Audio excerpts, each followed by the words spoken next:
All right, welcome back to another episode of The Comp. It's your boy Ozzy and wrfz LP, RochesterFreeRadio.com. I'm with our boy over here, Mike from Top of the Rock. What up, what up? How you doing today? How's it going? Good, I'm way good. too far from the mic. And, oh, you were too, I thought you said I'm too far from the mic. We got our producer Gary in the house as always. And you said Monica, correct? Yes. Monica from Little Shop of Hoarders, which is a cool little shop over on Gregory Street, you said? That's correct. Awesome, awesome. So how long have you guys been open? We opened February 7th this year. February 7th. Well, Yeah. congratulations. You guys are pretty new. Thanks, yep. So is this your first shop? How long have you been in the... There was one other shop that it was like short-lived. Most of the time was spent like trying to revamp? Yeah, pretty much. Because you were in a brick building, you said, right? So you didn't really have a storefront in the face. It was just kind of just like Yeah. a big house that people walked into? Right on, yeah. That was Very it. cool. And so it was in business for a couple months, and then the lease was over with, so I moved out. And then about a year later, I found the one that I'm in now. I love the tortoiseshell glasses, by the way. Thanks. You're welcome. I Thanks, have a they're pair from at the home. 60s. Very, Actually, they're very Ray-Bans. nice. Yeah, I thank like you. it. So, if people don't know what Little Shop of Hoarders is, what is it? Can we explain that to them? I have vintage and retro clothing in there, mostly vintage, and it's packed. So, You could what's the spend, like- difference? Vintage is something that's 20 years or older. Okay. Retro is something that looks old but is modern. Okay, so I'm vintage, my shirt is retro. Yes. Perfect, got it down. I like it a lot. So that's what you guys are, and you said you've been in business for a few months now. How do you like it? I actually really love it. Good. I love people who come into the shop. I love talking to them, meeting them. I've just really been getting to know the community more and more. That's so important, I think. Once you're in a neighborhood like that, especially with what you do, it's you got to get to know the people around you, your neighborhood, your neighbors. Those people are. It's all so important to like be a part of that little ecosystem, I think. Yeah, and they're all great people. Fantastic place to be. Awesome. You South want to give any Wedge shout rules. outs? Shout outs? What do you got? Who are your favorites? Let's pick Oh some my names. god, Who are I your was just favorites? talking about these two people who came in. If they're listening right now, they'll know who they are because they gave me a silver dollar certificate the other Nice. day, just as a gift, and they're super cheerful. That's awesome. Just random customers? Yeah, They just came and Two gave you a silver totally- dollar certificate. That's Yep. so freaking cool. they thought it was cool what I was doing, and I thought they were really cool. Like just took out our whole system. But my sister, my Walmart phone stand. So how long have you been in fashion? Is it something new for you? I'd have to say I've been doing it my entire life. I mean, pretty much from when I was a kid.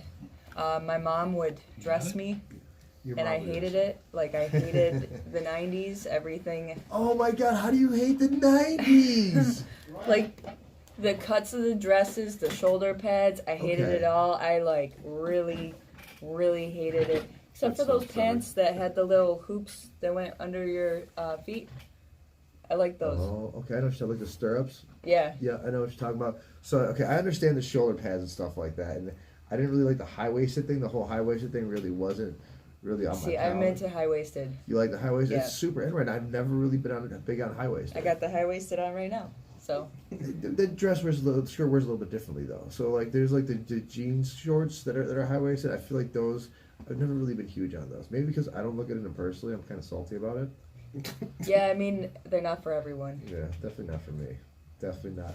So fashion is something that's been forever in you since your mom started dressing you in the 90s and you absolutely hated it. What is your favorite era to dress from? I think 40s and 50s. 40s and 50s. That's Yeah. a very unique answer. Thanks. What about it? Like we were just talking about the high-waisted pants. The 50s had a lot of like high-waisted outfits, a lot of polka dots. The colors I really liked. Like when you go into the 60s and 70s, they're a lot more like pop colors. They used a lot of like Yellows. And brighter, reds, yeah, or like, and pastels and stuff. Okay. But the cuts of the dresses of the 50s, I can really see that. like. The cuts were, now that you're mentioning, I do kind of see that. I think the guys look super more dapper too in the 40s and 50s. Yeah.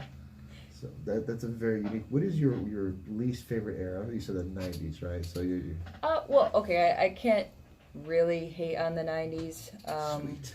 Sweet. I liked the grunge look more so than anything else, and that's pretty much like how I dressed once I had that like opportunity to dress my own self. But let's see, the most unliked era, maybe the 80s. 80s were rough.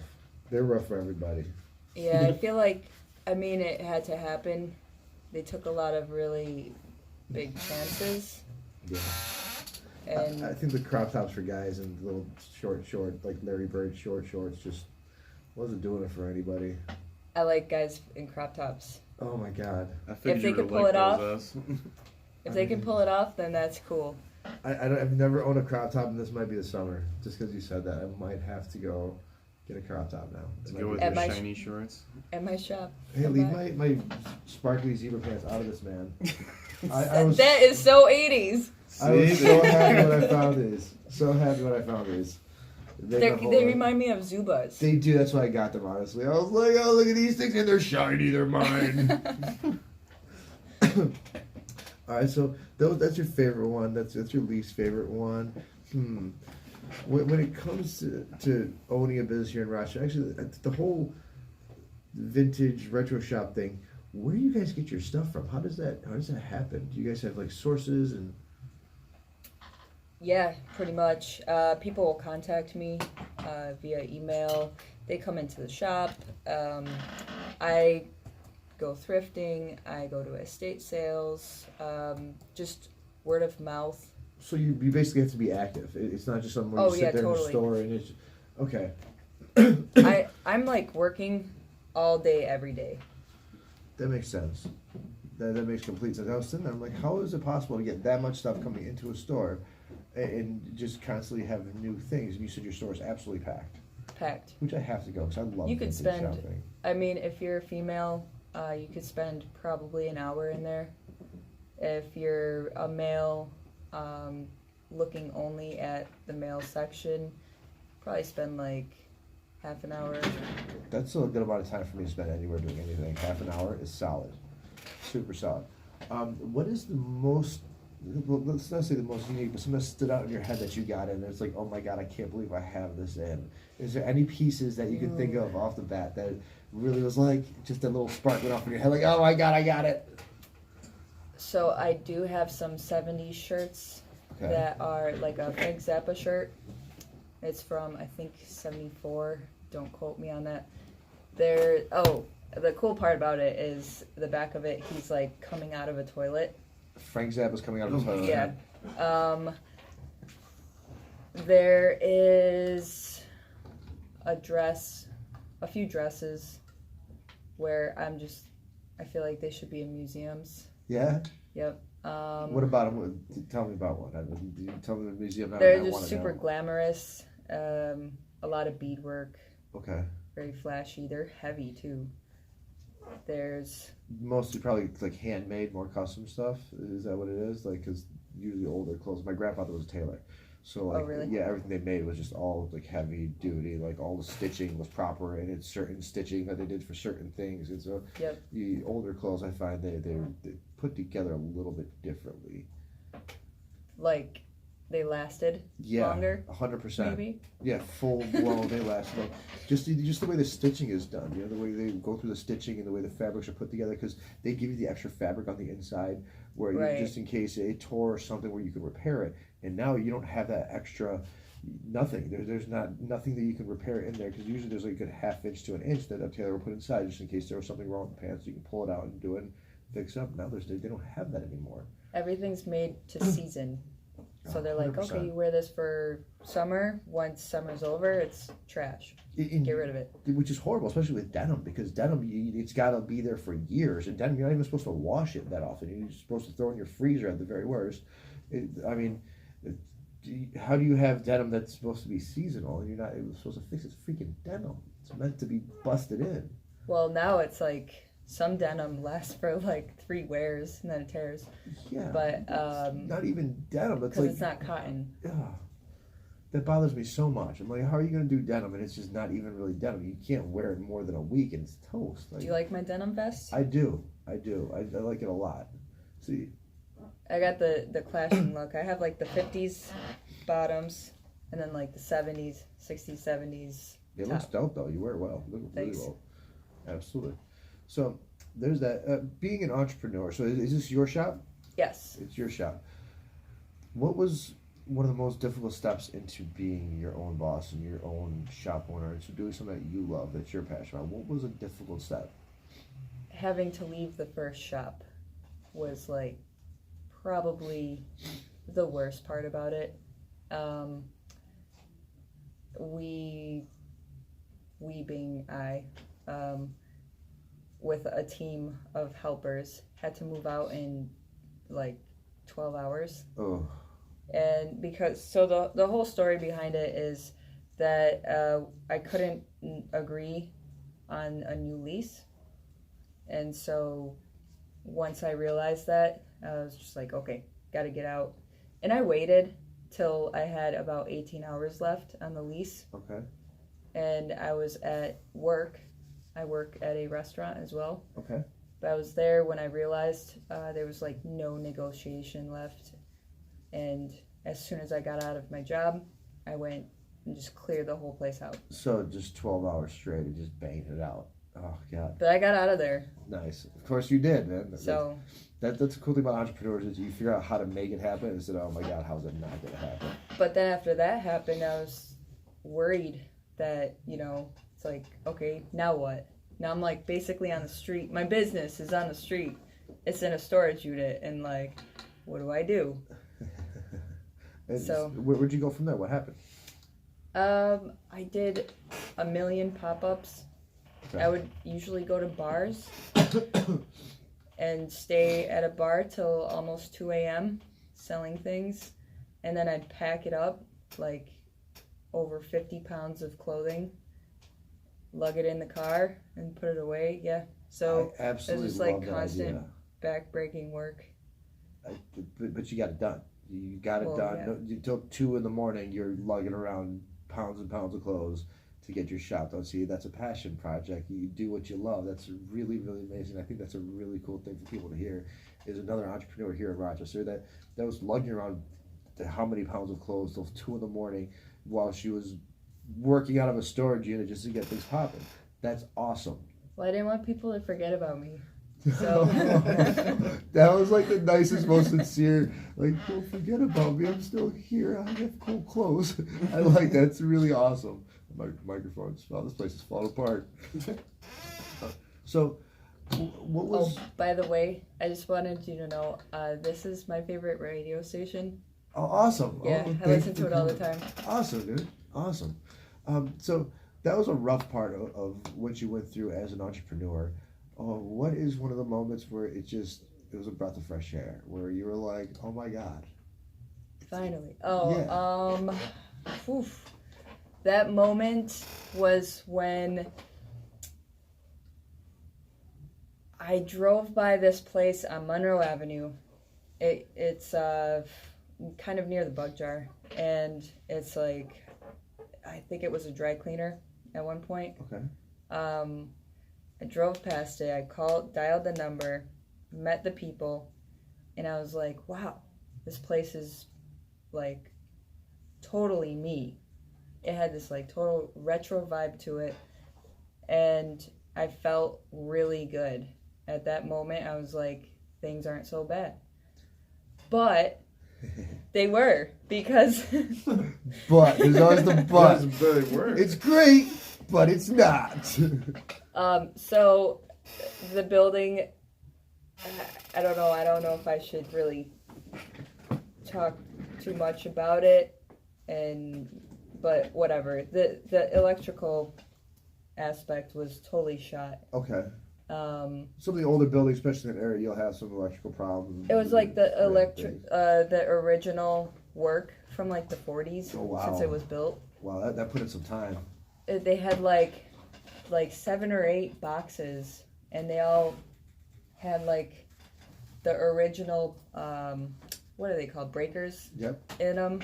Wow. And they were overpacked.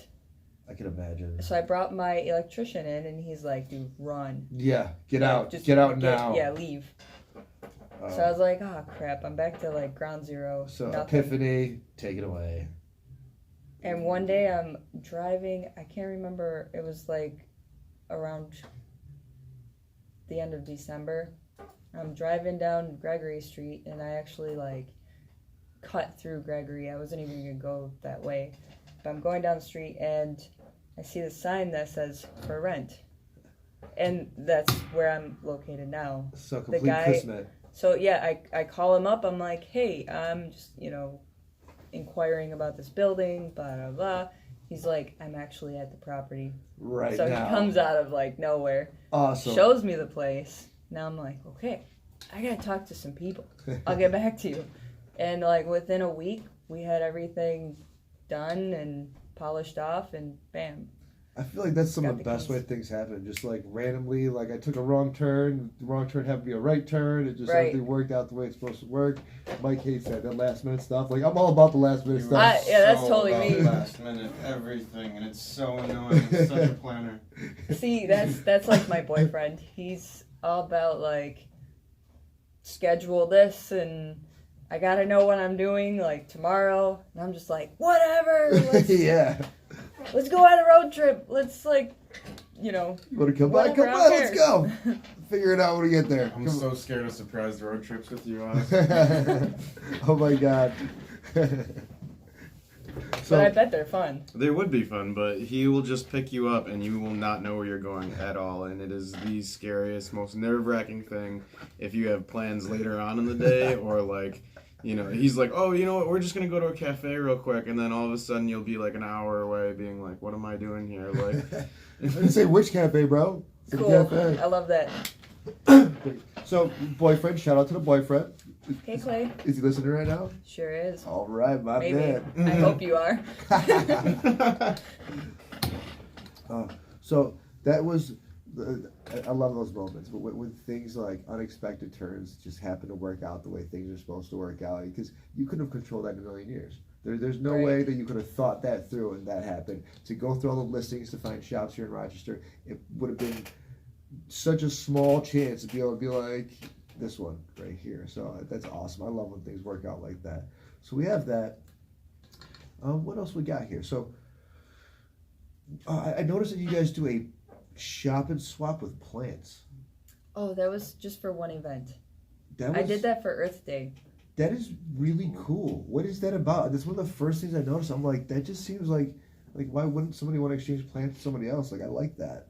Yeah, that was something I wanted to do for Earth Day, and basically, so every second Saturday I hold a sip and shop and a art opening with some live musical performances, and I just told everyone, bring in a plant and take one if you want it. If you don't, just leave it, That's awesome. Yeah, or even if you don't bring a plant and you want one, just take it. That's really cool. Do more of that. Let's be more conscious of the environment. Maybe that was what I want people to think, but I like it. Hopefully I got the message out. I think vintage clothing and stuff like that, it really kind of helps that. It definitely goes in that line of, helping the environment. Definitely. For sure, because you're not producing all that new stuff. You're not using the dyes and chemicals over and over again. I mean, you're using stuff that's been around for a while, keep it around. And usually people that shop vintage, they go back to shopping vintage. So once they're done with something, they don't want to wear it anymore, they drop it back off to the shop or they resell it. I feel like it's a way better way to do things. I love vintage shopping, absolutely. I need to come by your store. I really need to come by your store. So you do the sip and shop. What's that? It's every second Saturday. Okay. The Hungerford does something similar every first Friday. First Friday, we got to get down on this, man. We don't know any of this stuff. The second So- Saturday at right over here too, Village Gate. Yeah. They do a little thing. I used to. It's all art related. I launched a basically. restaurant over in Village Gate, so I knew Put about your that. art on us. Yeah, I like it, man. I was almost an art major. My parents like, art to make no money. I should have been. I've been a graphic designer. Yeah, every foreign parent says that. Yeah, art to make no money. Well, you art to businessman. Oh, okay, sure. I don't know why I'm giving my Turkish parents a Russian accent, but that's what just happened. So, and then I kind of veered away. So we're cracking the shell a little bit here. So you do art, you do music. What are those your other passions besides fashion? Well, I can't paint. I can't draw. I like doing photography. I think can't's relative. Can't, but you enjoy it. Yeah, I mean, I don't really mess around with a lot of like art. 'Cause- As far as like painting and that stuff goes, I don't really do it. Really? But I really appreciate other people who do it because that's truly some talent. I feel like what you do is talent too. I think fashion is very unappreciated art. I feel like anybody that does anything like that is very unappreciated when it comes to art. I mean, to put together a solid outfit, especially if you're swapping through different eras and just fabric types and colors and such, I feel like that's definitely a type Fun. of art. Yeah, it's fun. See, to you it's fun. To everybody else, it's a little bit different because my 8-year-old usually matches my outfits. So I'm just terrible at this. I grab the first two things that touch my hand in the closet, and that's what I'm going with usually. But good for you, because you don't care. You're I like, don't. I'm gonna wear it, It is what it is. and that's that. That's really cool. Today I thought about them like, yo, Little Shop of Hoarders, retro shop. We got these 80s looking pants and Ninja Turtle shirt. Let's go. He absolutely loves your name, by the way. He keeps Thanks. saying it all the time. I do. It's such a dope name. I get complimented. How on did that come about? Okay, truthfully, it just popped into my head one day. I was eating breakfast, and it just came to me, and I was like, I need to have a shop. That's it. They just, boom. Little Shop of Hoarders. Done. That was the day I I love decided. it. Yeah. That's awesome. So you were just eating a bowl of cereal, just hanging out, eating breakfast. Yep. I need a shop of clothes, and it's going to be Little Shop of Hoarders. What? Awesome. Was anybody around for this epiphany? Were they just look at you like, what are you doing? What's going on in your head right now? No, it was just me. Yeah, you know, it's better that way sometimes. Because people just look at you funny, like, what the hell are you talking about, bro? I'm like, hey, listen, just let it ride. Start So, laughing Gary- out loud. We're going to go for a quick song break here, and then we're going to come back with Little Shop of Hoarders. It's WRFZ LP Rochester, 106.3 RochesterFreeRadio.com. It's your boy Ozzy in. We got Mike from Top of the Rock. We've got Michelle from Monica. Monica. I'm sorry. I'm so bad with names. It's okay. I am too. So close. Little Shop of Hoarders. All right, guys. We'll see you soon. It's radio, so they're going to hear me. There we go. Fantastic. Good job, Oz.